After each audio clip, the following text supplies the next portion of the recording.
Je suis André Boissa, comme vous l'avez dit. Je suis gabonais d'origine et aussi, j'ai vécu une partie de ma vie dans la diaspora, notamment aux États-Unis. Je suis entrepreneur et je suis venu au Gabon il y a, je crois, 3 semaines ou un mois. Après le changement qui est intervenu, on a pensé venir revisiter le Gabon et voir dans quelle mesure on pourra apporter notre pierre à l'édifice qui est en train d'être construite. Je suis spécialisé dans la technologie financière et dans le cadre de la relance non seulement de l'économie gabonaise, mais aussi dans le cadre du moins de l'ascendance de la technologie. Je pense que le Gabon n'est pas en reste et c'est un peu dans ce contexte-là que nous avons contacté les autorités compétentes et le processus nous a amené à être en contact avec la Poste, avec qui nous avons signé un protocole d'accord et ce protocole d'accord est en voie d'implémentation. Bon, disons que le partenariat avec la Poste, ce que nous proposons, c'est une création d'une banque digitale que certains appelleraient banque numérique. Digital numérique, c'est la même chose. L'un c'est anglais et l'autre c'est français. Ou une néobanque. La néobanque, c'est en fait une plateforme qui permet d'avoir des services multiples et aussi très faciles, des services qui arrive à plus intégrer la population parce que la vision de la Poste aujourd'hui est de tout faire pour que une majorité en fait des Gabonais soit bancarisée. Et avec la banque digitale, ça vient répondre bien sûr à ce besoin où c'est une banque d'inclusion avec les services multiples allant du transfert d'argent, paiement de factures, allant aussi de la décentralisation en fait d'activités sur le plan non seulement des dépôts d'argent, mais aussi de retrait d'argent. Et au-delà de ça, nous avons d'autres activités que nous allons mettre en place, notamment la formation. Nous voulons faire du Gabon en fait avec la Poste, en fait un hub en ce qui concerne non seulement la productivité, la production des produits numériques, mais également la vente de ces produits numériques. Mais nous voulons, dans le cadre de la création du centre, nous voulons faire que un partenariat existe aussi entre du moins certaines universités que nous avons aux États-Unis qui sont dans le domaine avec soit les universités d'ici ou encore un centre de recyclage où il y aura aussi des échanges. Et notre objectif, c'est de faire aussi un partenariat dans ce domaine avec bien sûr un laboratoire qui va nous aider à faire que non seulement les Gabonais puissent être non seulement formés, mais également ceux qui sont déjà dans le domaine, qui puissent être en fait recyclés tout le temps. C'est un grand projet, je n'en dirai pas tout ce qu'il y a, mais en fait c'est à cela que c'est de ça qu'il s'agit. Disons que je ne pense pas que les Gabonais puissent manquer de confiance en ce qui concerne les banques. Il y a certains qui ont été peut-être déçus à partir de certaines expériences. Ça se passe partout dans le monde. Même la banque la plus en fait cotée, la plus sérieuse, a parfois des problèmes avec leurs clients. Bon, ça c'est de un. De deux, il y a le domaine en fait d'information. Les gens n'ont pas la bonne information. Donc nous, ce que nous comptons faire, c'est d'informer les gens, éduquer les gens par rapport aux services et produits que nous allons mettre dans le marché en partenariat avec la Poste, d'une part, mais d'autre part, nous pensons que il n'y a pas toujours on ne se suffit pas toujours. Oui, les mobile money aujourd'hui aident la population, mais nous voulons en fait venir avec quelque chose qui sera un peu, disons, avec un système d'un côté qui va produire les mêmes services, mais de l'autre côté, nous avons une valeur ajoutée que nous apportons dans ce que nous avons à faire. Nous allons créer cette banque, et cette banque va fonctionner comment? Nous allons en tout cas créer un portefeuille électronique. Donc le portefeuille électronique va être un compte bancaire, quoique c'est électronique, mais qui aura des services multiples.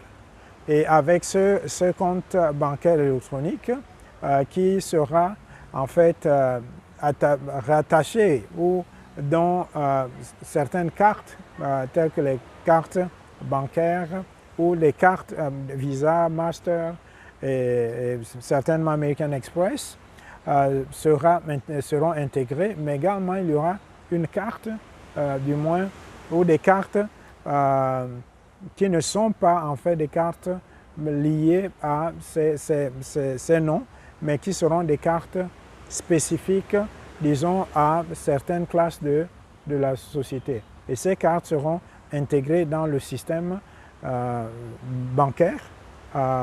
Bon, maintenant, je pense qu'avec le temps, quand les Gabonais comprendront de quoi il s'agit, quand ils verront ce qui est produit, ce qui est fait également, je crois que la confiance va revenir petit à petit. En fait, vous parlez d'une chose très très importante. Oui, cette banque numérique ou avec ces comptes également numériques, les gens pourraient recevoir leur salaire. Ils pourraient envoyer à partir de là, payer leurs factures, envoyer l'argent, que ce soit sur le plan national ou international, recevoir aussi de l'argent sur le plan national, international, parce que ça va être en fait ce qu'on appelle cross-border, c'est-à-dire transfrontalière, des envois transfrontaliers. Ça, c'est d'une part. Bon, maintenant, comment les gens vont recevoir? Nous comptons en fait la Poste à près de 50 agences dans le pays. Donc nous, ce que nous comptons faire, c'est d'ouvrir la plupart de ces agences. Et la Poste a fait un travail énorme depuis des années. Il y a eu, par exemple, l'installation de la fibre optique dans beaucoup de provinces.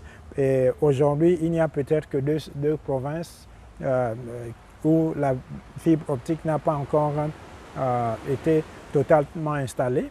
Mais avec ce qu'il y a, les infrastructures de la Poste et aussi leur centre de données, data center, la Poste a de quoi en fait satisfaire tout le monde, pourvu que les gens aient des téléphones et que ces téléphones soient connectés à l'Internet. Bon, comment les gens feront? Il y a beaucoup de choses dont nous expliquerons plus tard. Nous comptons en fait travailler avec certains partenaires locaux d'une part et aussi installer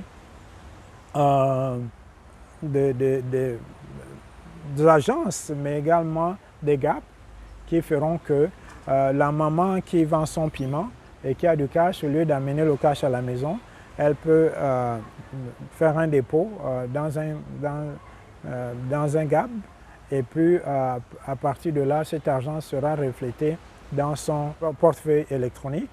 Et nous aurons également, avec les partenaires, qui certains existent aujourd'hui, parce qu'il y a déjà un système bien comment on appelle ça, récoltage d'argent des agences. Donc nous comptons en fait utiliser certaines structures existantes aujourd'hui, et nous avons un potentiel en fait partenaires dont les magasins, dont les autres affaires. Le tout, c'est quoi? C'est de travailler avec tout ce monde-là pour que ces gens-là soient des agents ou les Gabonais peuvent aller récupérer l'argent comme on le fait avec les mobile money aujourd'hui, ou bien les Gabonais pourraient aller déposer l'argent pour que cet argent puisse être introduit dans leur compte. Déjà qu'il y a des technologies qui existent qui font à peu près qui ont certains services. Bon, maintenant, ce que nous amenons ici, c'est quelque chose pour faciliter non seulement les Gabonais, mais également faciliter les affaires, faciliter même le gouvernement. Je vous prends un exemple. Quand vous allez au restaurant, vous avez du mal à payer, à moins que vous ayez du cash. Vous avez du mal à payer votre facture. Si vous allez même à Montboîte, si vous n'avez pas de cash, vous ne pouvez pas payer. Certains prennent sont payés par les mobiles, mais ces mobile money ont parfois quelques difficultés et le système n'est pas intégré. Il y a par exemple des gens qui viennent d'ailleurs ou des gens qui ont des cartes bancaires qui n'arrivent pas à utiliser certaines cartes bancaires. Moi, je suis ici, la plupart des banques aux États-Unis utilisent Mastercard, mais j'arrive ici, il y a peut-être une ou deux. Vous allez dans certains GAB, ils ont seulement Visa. Et si vous voulez aussi utiliser American Express, les banques, beaucoup de GAB ne le font pas. Même certains terminaux n'arrivent pas à... voilà, j'étais dans un restaurant, on m'a dit oui, je peux payer par carte. Et puis à la fin, oh non, le terminal que nous avons ne prend pas les masters. Alors il fallait trouver, disons, des voies et moyens pour payer la facture. Donc il y a en fait beaucoup, je ne parlais pas d'anomalie, mais de manquements en fait. Et nous voulons combler ces manquements, mais aussi nous voulons travailler avec les partenaires parce que notre politique c'est quoi? C'est de faire nos concurrents, nos partenaires. Il y a déjà certaines structures, il y a certains qui sont dans le même domaine avec nous. Donc le tout c'est quoi? C'est que quand nous allons développer cette plateforme et quand nous allons implémenter ce partenariat, notre objectif en fait c'est de répondre, disons, dans les détails possibles aux besoins des Gabonais selon que les Gabonais ont besoin en fait disons, de satisfaire à leurs besoins. Bon, il faut avouer que certains ont souvent dit les Gabonais, la diaspora n'entreprennent pas ou ne font pas beaucoup de choses. Il y a certains qui ne savent pas que même avant la chute d'Ali Bongo ou le pouvoir Bongo PDG, nous étions déjà actifs dans beaucoup de domaines. Il n'y a pas que moi, du moins la diaspora. Il y a des Gabonais qui ont fait quand même quelques activités ici. Bon, maintenant, le pouvoir Bongo PDG est parti. Nous avons lutté parce que j'ai été aussi activiste pendant plusieurs années. Voilà, nous avons lutté pour que le changement puisse avoir lieu. Bon, le changement a eu lieu. Nous avons observé et nous nous sommes rendus compte que c'est le moment propice de mettre notre expertise que nous avons acquise, bien sûr, en Occident, disons, au service du pays. Et c'est pourquoi il y a beaucoup de Gabonais qui commencent à rentrer.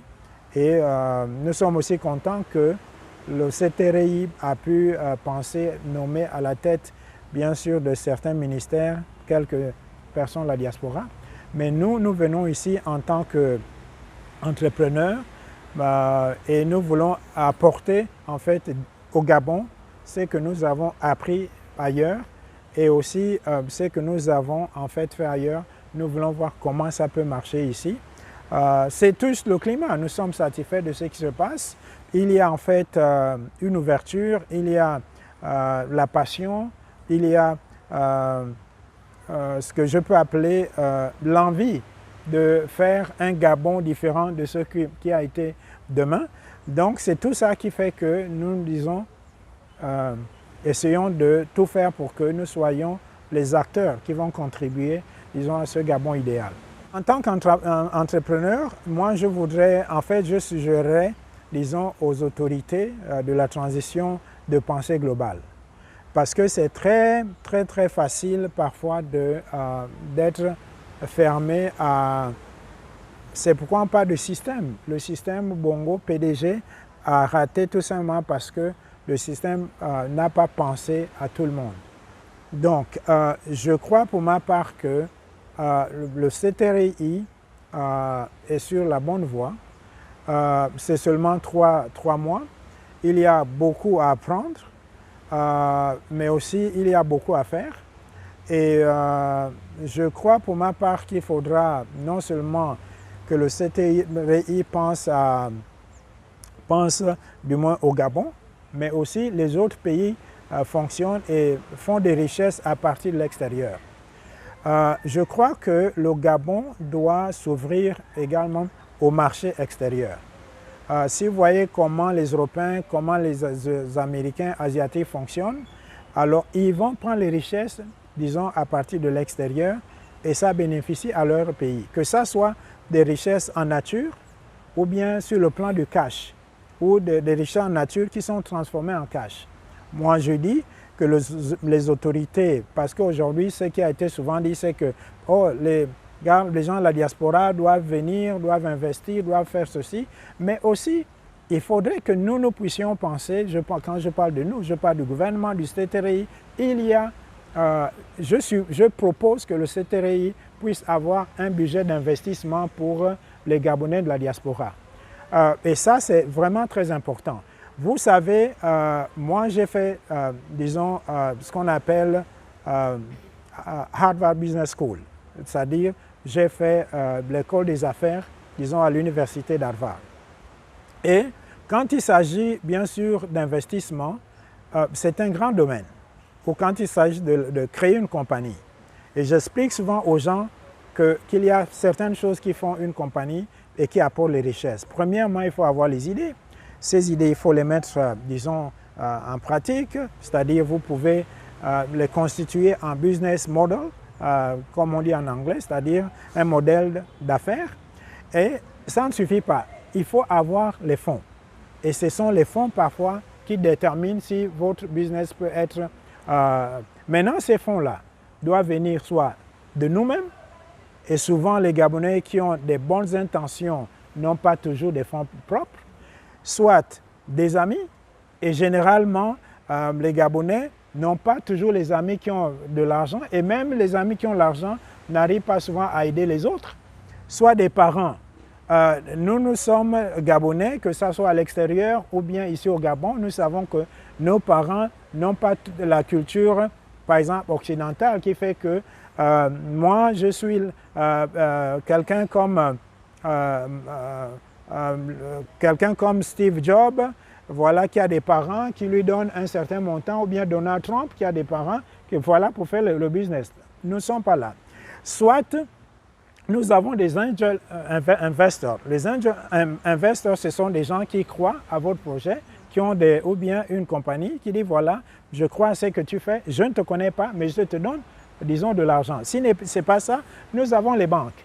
Mais la banque ne donne pas, en fait, de l'argent souvent à celui qui n'a pas d'argent ou celui qui n'a pas de garantie.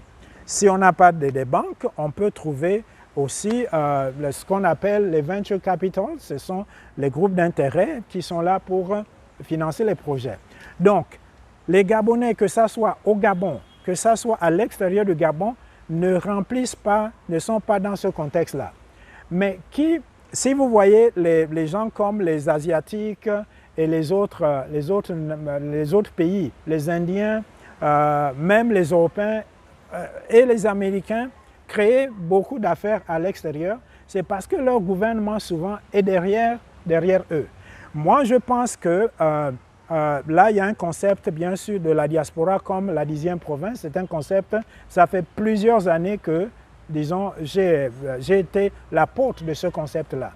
Donc, je pense que c'est le moment où le gouvernement doit aussi penser diaspora. Ça veut dire quoi? Ça veut dire qu'il faut qu'il y ait un fonds d'investissement pour aussi la diaspora, parce que la richesse du Gabon ne sera pas seulement en fait produite rien qu'ici au Gabon. Je vous prends un exemple. nous avons la technologie aujourd'hui, mais la technologie, vous pouvez à partir bien sûr du Gabon, produire des emplois à partir de ce que vous faites à l'extérieur. Voilà. Donc, maintenant, nous avons aujourd'hui beaucoup disons, d'affaires telles que les KFC, les McDonald's, beaucoup de franchises, disons, de l'extérieur. Mais ce sont des marques, disons, des franchises, des produits de l'extérieur. Mais ces gens-là prennent de l'argent ici. C'est la même chose avec Western Union, MoneyGram.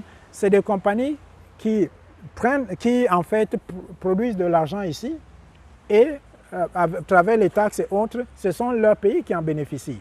Mais nous aussi, il faudrait que les Gabonais qui sont en Afrique, qui sont en Europe, qui sont dans les Amériques, pour qu'ils puissent en fait être utiles et qu'ils puissent apporter des richesses qui sont produites là-bas au Gabon, il faut un fonds d'investissement qui peut être bien étudié et à partir de l'extérieur, on peut trouver des Gabonais en fait qui remplissent les conditions, bien sûr, d'être financés. Et à partir de là, ces Gabonais pourront, avec les richesses qu'ils font, ils pourraient supporter leur famille, ils pourraient faire des affaires ici. C'est un peu ce que les Ouest-Africains font, par exemple. Ils viennent ici au Gabon, ils ont leur boutique, ils ont ceci ou cela, ils ont des petits fonds, ils envoient, disons, dans leur pays. Donc, nous qui sommes à l'extérieur, si nous sommes bien organisés, nous pourrons faire profiter, en fait, ce que nous produisons à l'extérieur, ici au Gabon. Je ne sais pas si je serai ici, mais je sais que la diaspora, il y a beaucoup de groupes qui ont pu, en fait, déjà donner leurs propositions pour ce dialogue. Et la diaspora participera. Bon, maintenant, moi, à titre personnel, est-ce que je participerai? Je dirais l'idée, d'ailleurs, c'est une idée aussi dont j'ai parlé depuis longtemps, que s'il y avait une transition, il faut que les Gabonais se parlent. L'idée est déjà une très bonne chose. Bon, maintenant, certainement, on participera. Maintenant, à quel niveau? Les jours, disons, prochains nous le dirons. Bon, mon mot de fin, c'est merci d'être passé. Merci et je vois que vous êtes en train de faire un travail formidable.